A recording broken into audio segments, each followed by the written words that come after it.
أعوذ بالله من الشيطان الرجيم بسم الله الرحمن الرحيم السلام عليكم ورحمة الله وبركاته بسم الله والحمد لله والصلاة والسلام على سيدنا وحبيبنا وشفيعنا رسول الله محمد بن عبد الله وعلى آله وصحبه ومن تبعه وله اللهم علمنا ما ينفعنا وانفعنا بما علمتنا وزدنا علما سبحانك لا علم لنا إلا ما علمتنا إنك أنت العليم الحكيم ولا حول ولا قوة إلا بالله العلي العظيم لا إله إلا الله الملك الحق المبين محمد رسول الله صادق الوعد الأمين إلهي أنت مقصودي ورضاك مطلوبي. Yang saya kasihi dan saya muliakan Tuan Guru Tuan Haji Dr. Zikmal Fuad MA Hafizahullah, Tuan Guru Babus Salam yang amat kami muliakan, juga yang saya kasihi dan saya muliakan Tuan Guru Syekh Dr. Jahid Siddiq Al-Khalidi An-Naqsyabandi Hafizahullah, Mursyid Tariqah Naqsyabandiyah berasal dari Malaysia, para teman pembentang, para mursyid, para tuan guru, para khalifah, para pimpinan tempatan. Alhamdulillah, summa alhamdulillah, bersyukur kepada Allah Subhanahu wa taala atas peluang yang diberikan. Saya ingin memulakan dengan rendah diri untuk menyatakan tidaklah berdirinya saya di sini untuk memberikan apa-apa pengajaran ataupun bimbingan atau pimpinan, kerana selayaknya sayalah yang berada di hadapan tuan-tuan semua ini untuk dibimbing, untuk dipimpin. Justru mohon maaf dan mohon izin daripada tuan-tuan guru, tuan-tuan mursyid, para khalifah, kerana dengan keizinan itu saya mengharapkan limpahan barakah, khususnya di tempat yang penuh barakah ini, tempat dimakamkan Tuan Guru Basilam Syekh Abdul Wahab Rokan rahmatullah alaihi rahmatan wasi'ah wa nafa'anallahu bihi wa bi'ulumihi fi darain. Pada pertemuan pagi ini saya suka untuk menarik perhatian daripada tuan-tuan mursyid, tuan-tuan guru, bapak-bapak, ibu-ibu yang saya kasih sekalian, bahawa sesungguhnya thariqah sufiyah ini merupakan bahagian penting daripada agama Islam, sebab sama pentingnya dengan akidah dan juga syariah. Sebagaimana yang kita dapat lihat daripada banyak ayat-ayat Al-Quran dan juga hadis-hadis Nabi SAW, juga daripada ijma' dan qiyas, dan juga daripada amalan para salafus salih yang terdahulu. Dan kalau kita lihat di dalam ayat-ayat Al-Quran, selain daripada membicarakan soal akidah berkaitan dengan keimanan kepada Tuhan, kepada Rasul, kepada kitab-kitab suci, kepada hari akhirat dan qada dan qadar, juga berkaitan dengan hukum hakam, ibadat, nikah kahwin, muamalat, jinayat, jihad dan seumpamanya, terdapat banyak ayat Al-Quran yang menyentuh persoalan akhlak, persoalan ahwal dan maqamat qalbiyah seperti sabar, syukur, taubat, tawakal, zuhud, raja, khauf, mahabbah dan banyak lagi.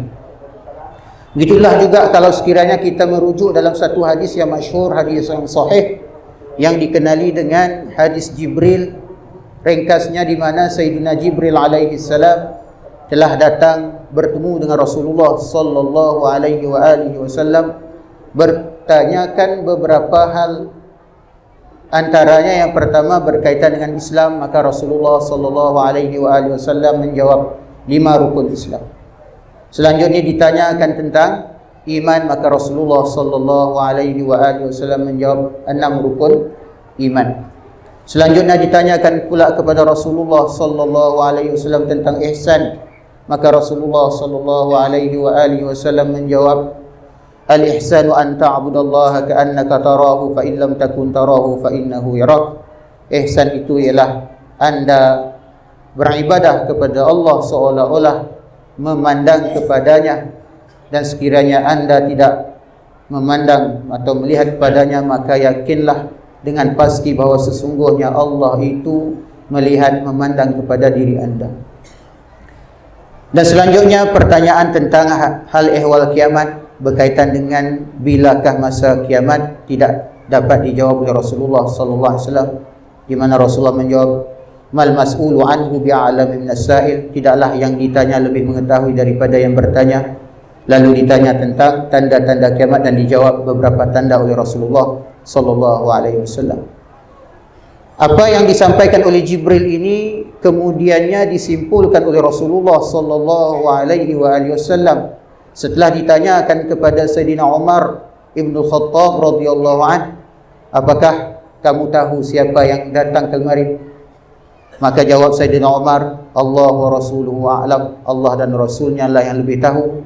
Maka dijawablah oleh Rasulullah sallallahu alaihi wasallam, zaka Jibril atakum yu'allimukum dinakum. Itulah Jibril yang telah datang bertemu kamu semua untuk mengajarkan kepada kamu agama-agama kamu.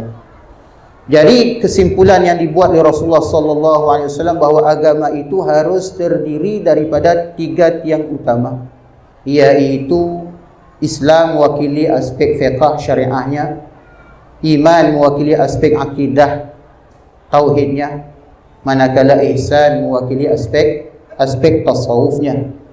Maka itulah pijakan kita ahli tasawuf. Kita meyakini benar bahawa tasawuf ini bukan sesuatu yang asing daripada ajaran Islam, bahkan ia merupakan roh daripada ajaran Islam sendiri, kerana ia berkaitan dengan aspek penting iaitu hati manusia yang disebutkan oleh Rasulullah sallallahu alaihi wasallam, innamal a'malu binniyat, hanya sahaja amalan itu adalah menurut kepada niat-niat. Sedangkan al-a'mal itu dikatakan oleh para ulama, al-a'malu harakatul jawarih, amal-amal itu adalah gerakan-gerakan anggota badan, manakala an-niyat harakatul qalbi, niat pula adalah gerakan-gerakan hati. Maka mahu memperbetulkan amal haruslah dimulakan dengan memperbetulkan keadaan-keadaan hati. Kerana sabda Rasulullah sallallahu alaihi wasallam, inna fil jasadi mudghah, idza salahat salahal jasadu kulluhu, wa idza fasadal jasadu kulluhu, ala wahyal qalb. Ketahuilah bahawa sesungguhnya dalam diri manusia itu ada satu organ, satu ketul daging. Sekiranya baik maka baiklah seluruh anggota iaitu seluruh perbuatan, sekiranya buruk maka buruklah seluruh anggota iaitu seluruh perbuatan. Ketahuilah bahawa itulah dia jantung hati. Maka kerana itulah Imam Ibn Athaillah As-Sakandari rahmatullah alaih contohnya di dalam hikamnya menyatakan, husnul a'mal min nataiji husnil ahwal. Husnul amal nataiju husnil ahwal. Baiknya amalan-amalan itu adalah natijah daripada baiknya keadaan hati. Maka itulah antara lain fokus daripada ilmu tasawuf yang juga disebut dengan ilmu qulub, yaitu ilmu berkaitan dengan hati. Atau setengah ulama menyebutkan fiqhul ahwal wal maqamat, fikih berkaitan dengan al-ahwal dan al-maqamat al-qalbiyah, yaitu tujuannya memperbaiki hati. Dan hati ini sebagaimana yang sedia kita maklumi di dalam Al-Quran dinyatakan ada beberapa jenis. Antara lainnya ialah hati yang bertakwa ataupun hati yang sejahtera, sebagaimana disebutkan di dalam Al-Quran, yauma la yanfa'u malun wala banun illa man atallaha biqalbin salim. Hari akhirat yang tidak ada manfaat harta benda maupun anak penak, melainkan mereka yang kembali kepada Allah Subhanahu wa taala dalam keadaan hati yang sejahtera, hati yang sehat, hati yang bersih, hati yang ikhlas, hati yang menyerah sepenuhnya kepada Allah Subhanahu wa taala, hati yang bertakwa. Begitu juga di sana ada hati yang berpenyakit, sebagaimana firman Allah Subhanahu wa taala, fi qulubihim maradun fazadahumullahu marada. Demikianlah hati orang-orang munafik itu berpenyakit, maka Allah tambahkan lagi padanya penyakit-penyakit hati. Begitu juga di sana ada hati-hati yang lalai, yang mana Allah Subhanahu wa taala menyifatkan orang-orang yang lalai ini seumpama haiwan ternak, ulaika kal an'ami bal hum adall. ulaika humul ghafilun. Orang-orang yang kufur itu, mereka itu umpama haiwan-haiwan ternak, bahkan lebih sesat, lebih buruk lagi. Mereka itu adalah orang-orang yang lalai. Di sana ada juga hati-hati yang mati, hati-hati yang tertutup, hati-hati yang keras. Summa qasas qulubukum min ba'di dzalika fahiya kal hijarati aw ashaddu qaswah. Kemudian hati-hati mereka menjadi keras, hati-hati kamu semua menjadi keras, bahkan lebih keras lagi daripada seumpama batu, bahkan lebih keras lagi daripada batu. Maka kerana itulah para ulama sufi telah mensistematikakan suatu kaedah bagi membentuk hati, bagi mencanai hati, dengan menjadikan beberapa amalan yang bersumberkan daripada Alkitab dan As-Sunnah sebagai titik tolaknya. Yang terutamanya ialah dengan zikrullah. Dan sesungguhnya Rasulullah sallallahu alaihi wasallam saat menyatakan tentang zikir, baginda menyatakan, jaddidu imanakum, perbaharuilah iman-iman kalian. Maka sahabat bertanya, fa kaifa nujaddidu imanana ya Rasulullah? Maka bagaimana seharusnya kami memperbaharui, mempertingkatkan, mempertinggikan kualitas iman-iman kami? Maka baginda menjawab, aksiru min qawli la ilaha illallah, maka perbanyakkanlah dengan mengucapkan la ilaha illallah. Dan demikianlah sebagaimana yang kita amalkan di dalam Thariqah Naqsyabandiyah. Di sana ada zikir nafi isbat la ilaha illallah, dengan meletakkan la maqsuda illallah, tiada yang kami maksudkan, hanya Allah semata-mata. Dan di sana ada juga zikir tahlilul lisan, di mana kita menegaskan la mawjuda illallah, tidak ada yang sebenar-benarnya wujud yang wajibul wujud melainkan hanya Allah Subhanahu wa taala. Maka di sana juga ada zikir ismul jalalah atau zikir ismul mufrad, Allah Allah Allah. Semua itu akhirnya bertujuan ialah supaya terbentuk hati tadi daripada hati yang ammarah bisu, sehingga ia mencapai keadaan hati yang mutmainnah, hati yang tenang dan sejahtera. Dalam satu hadis Nabi SAW yang dikenali dengan hadis musalsal bitalqin, di mana Sayyidina Ali radhiyallahu anhu telah bertanya kepada Rasulullah sallallahu alaihi wasallam, ya Rasulullah, dullani ala aqrabit turuqi ila Allah wa ashaliha ala ibadihi wa afdaliha indahu ta'ala. Faqala an-nabiy sallallahu alaihi wasallam, alaika bimudawamati zikrillahi sirran wa jahran. Kemudian faqala Ali, kullun nasi zakirun fakhussani bi syai'. Qala Rasulullah sallallahu alaihi wasallam, afdalu ma qultuhu ana wan nabiyyuna min qabli la ilaha illallah walau anna as-samawati wal ardina fi kaffatin wa la ilaha illallah fi kaffatin la rajahat bihim wa la taqumul qiyamatu wa ala wajhi al-ardi man yaqulu la ilaha illallah. Thumma qala Ali, fa kaifa adhkuru? Qala an-nabiy sallallahu alaihi wasallam, ghammid 'ainayka wasma' minni la ilaha illallah thalatha marrat thumma qulha thalathan wa ana asma'u, thumma fa'ala dhalika bi raf'is saut. Wahai Rasulullah, kata Sayyidina Ali, bimbinglah aku ke jalan yang paling dekat, paling pantas menuju kepada Allah, yang paling mudah bagi hambanya dan yang paling baik di sisi Allah Ta'ala. Kemudian Rasulullah sallallahu alaihi wasallam bersabda, hendaklah kamu sentiasa ingat Allah secara sembunyi, iaitu zikir khafi yang sebagaimana kita Naqsyabandiyah melakukannya, dan juga secara terang-terangan juga kita ada amalkannya. Lalu Sayyidina Ali berkata, semua manusia itu berzikir, maka buatlah sesuatu yang istimewa untukku, ajarkan sesuatu yang istimewa untukku.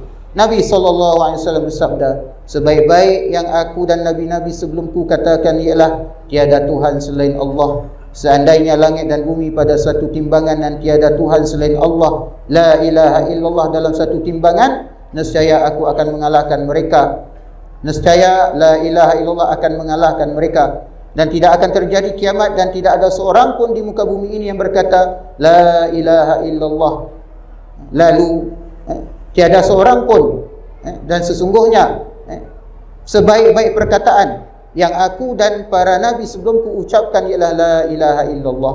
Lalu Ali berkata, jadi bagaimana untuk aku mengingati Allah? Ajarkanlah caranya. Maka Nabi SAW pun bersabda, pejamkanlah matamu dan dengarkanlah perkataanku, la ilaha illallah 3 kali, kemudian ucapkanlah 3 kali ketika aku mendengarkan, kemudian lakukan itu dengan mengeraskan suaramu. Maka dari sinilah kemudian terbit silsilah tariqah sehingga ke hari ini. Dan tariqah sebagai jalan pintas untuk kita mengenal Allah Subhanahu wa taala. Kerana di sana ada cara mengenal berdasarkan kepada dalil-dalil akli dan dalil-dalil nakli sebagaimana yang dipelajari melalui ilmu kalam. Namun Al-Imam Muhammad bin Yusuf As-Sanusi dalam kitabnya Ummul Barahin di bahagian akhir kitabnya itu menyatakan, maka hendaklah kita membanyakkan mengulang-ulangkan ucapan syahadah sambil kita mengingatkan akan makna-maknanya, dan insya-Allah akan terbukalah berbagai-bagai perkara yang luar biasa yang tersingkap daripada pengetahuan-pengetahuan zauqiyah di dalam hati yang di luar daripada batasnya.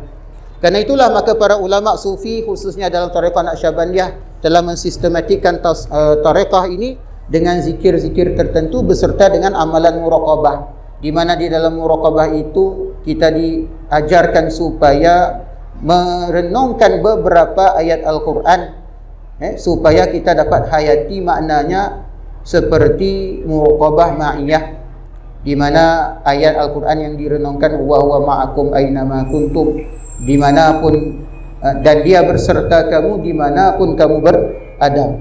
Begitu juga di sana ada muraqabah aqrabiyah, wa nahnu aqrabu ilaihi min hablil warid, dan kami ini kata Allah lebih dekat kepadanya berbanding dengan urat leher. Ayat-ayat itu kita renungkan, kita tafakkurkan sehingga terbitnya suatu tazakkur di dalam hati yang nanti insya-Allah yang berbahagia Tuan Guru Dr. Jahid Siddiq Al-Khalidi akan menjelaskan dengan panjang lebar tentang mafhum tazakkur sebagaimana difahami oleh para ulama sufiyah. Tuan-tuan yang dimuliakan oleh Allah Subhanahu wa taala, bapak-bapak, ibu-ibu sekalian, sesungguhnya antara tariqah sufiyah dan juga syariah, begitu juga hakikah itu tidak terpisah. Sebagaimana akhir sekali saya ingin membacakan kalam daripada Sayyidi Muhammad Zaki Ibrahim, seorang tokoh ulama sufi daripada Mesir yang mengasaskan Al-Ashirah Al-Muhammadiyah. Dia menyampaikan wasiat kepada anaknya tentang hubungan antara syariah, tariqah dan juga hakikah. Di dalam satu suratnya dia menyatakan kepada anaknya sebagai penamatnya, maka di sini saya bacakan antara wasiat Syekh Muhammad Zaki Ibrahim kepada anaknya tentang hubungan antara syariah, tariqah dan hakikah. Kata beliau, terjemahannya, wahai anakku, syariah datang dengan kewajipan ke atas makhluk dan hakikah datang memperkenalkan yang maha benar, yaitu Allah Subhanahu wa taala. Syariah adalah anda menyembahnya, tariqah adalah anda menjadikannya tujuan dan maksud, dan hakikah adalah anda menyaksikannya dengan mata hati kalian. Kemudian syariah adalah melaksanakan apa yang diperintahkan dan yang diajarkannya daripada pelbagai hukum hakam, dan hakikah menjadi saksi atas apa yang telah ditetapkan dan ditakdirkannya. Itulah Rasulullah sallallahu alaihi wasallam. Syariah adalah perkataan-perkataan baginda, tariqah adalah perbuatan-perbuatan baginda, dan hakikah adalah ahwal baginda. Syariah tanpa hakikah adalah tidak sah, dan hakikah tanpa syariah adalah terbatal. Dan kerana itulah mereka berkata, sesiapa yang menjalani syariah tetapi tidak berhakikah, sesungguhnya telah terhalang atau menjadi fasik. Dan sesiapa yang berhakikah tetapi tidak menjalani syariah, maka telah melakukan kesesatan atau menjadi zindiq. Dan ketahuilah anakku bahawa syariat itu tidak lain adalah hakikah, dan hakikah itu tidak lain hanyalah syariah. Mereka adalah satu perkara, satu daripada dua bahagiannya tidak dapat disempurnakan melainkan oleh yang lain. Dan Allah yang Maha Benar telah menyatukan kedua-duanya, syariah dan hakikat. Mustahil untuk manusia memisahkan apa yang telah dipersatukan oleh Allah. Maka perhatikanlah anakku, syahadahmu la ilaha illallah, ini adalah hakikat. Muhammadur Rasulullah, ini adalah syariat. Sesiapa yang memisahkan mereka, dia akan binasa. Sesiapa yang menolak kebenaran adalah syirik, dan sesiapa yang menolak syariat adalah mulhid. Kemudian pertimbangkan firman Allah yang Maha Berkuasa, iyyaka na'budu, engkaulah yang kami sembah. Maka di situ adalah syariah. Wa iyyaka nasta'in, dan engkau tempat kami meminta pertolongan. Maka di situ anda menemukan hakikat. Dan ia adalah satu perkara yang tidak mungkin untuk mengurangkan mana-mana daripada dua bahagiannya. Ibadat hamba adalah aspek zahir, sedangkan pertolongan Tuhan merupakan aspek batinnya. Dan bagi setiap perkara yang zahir pasti ada batin, seperti roh dalam jasad dan air dalam kayu. Hakikah adalah dari syariah seperti buah daripada pohon, keharuman daripada bunga, dan panas daripada bara. Maka perlu untuk ini menjadi yang lain, kerana mustahil hakikah akan ada tanpa syariah.